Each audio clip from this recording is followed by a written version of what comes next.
O slabosti bomo danes govorili. Joj! Tam nekje pri 6. tednu, kot bi odštevala 3, 2, 1, 0, se je začelo.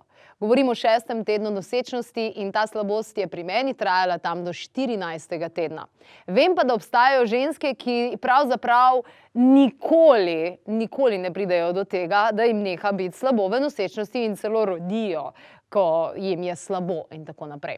Skratka, slabost. Dobro se spomnim in vem tudi, da sem na trgu preiskala vse, kar je bilo od ingverja. Vse. Kaj sem ugotovila? Cuker. V tisti najbolj osnovni obliki in nekaj odstotkov dejansko ingverja. Zdaj, s čim sem si pomagala? Vsekakor z ekološkim ingverjevim čajem. Ekološko začimbo ingverja, poudarek je seveda na ekološko, in nažalost takrat še ni bilo, ko sem jaz bila noseča, še ni bilo tega. Kaj je pa tole? Tole so pa v bistvu bio-ingverjevi sladkorčki, ki pa so narejeni iz grozdnega sladkorja. Torej, to je zelo pomembna informacija, torej, da so narejeni iz grozdnega sladkorja, ker ni tistega sladkorja v najbolj surovi obliki in to je neprimerljivo boljše za naše telo. Sicer pa, zakaj je pravzaprav ingver tisti, ki tako dobro, ki tako celostno dejansko deluje na naše telo? O njem smo govorili s Sabino Topolovec, ki je rekla, pa to je najboljše zdravilo na tem svetu.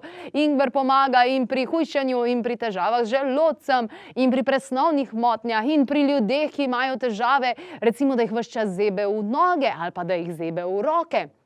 No, pri slabosti je ingver izjemno učinkovit, zaradi tega, ker v možganih imamo en center, in sicer center, ki je povezan s tem našim bruhanjem.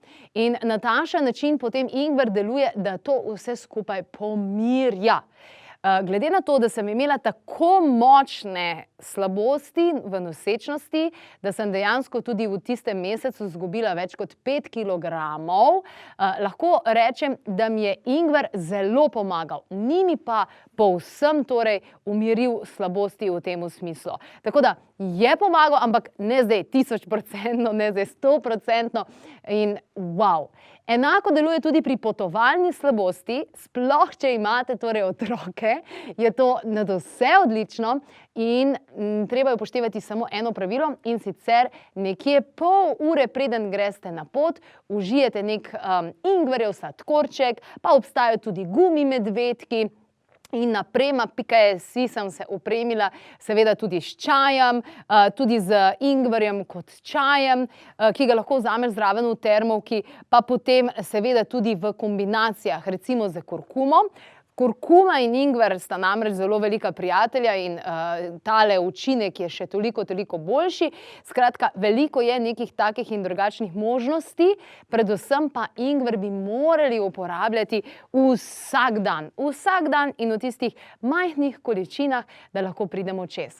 In torej, če se boste letos odpravili kam na daljšo pot, z letalom bomo še videli, kako bo, potem vsekakor vzemite s seboj tudi ingverjeve sladkorčke ali ingverjeve medvedke oziroma v termovki pripravljen ingverjev čaj, zaradi tega, da boste lahko slabost zatrli v kali.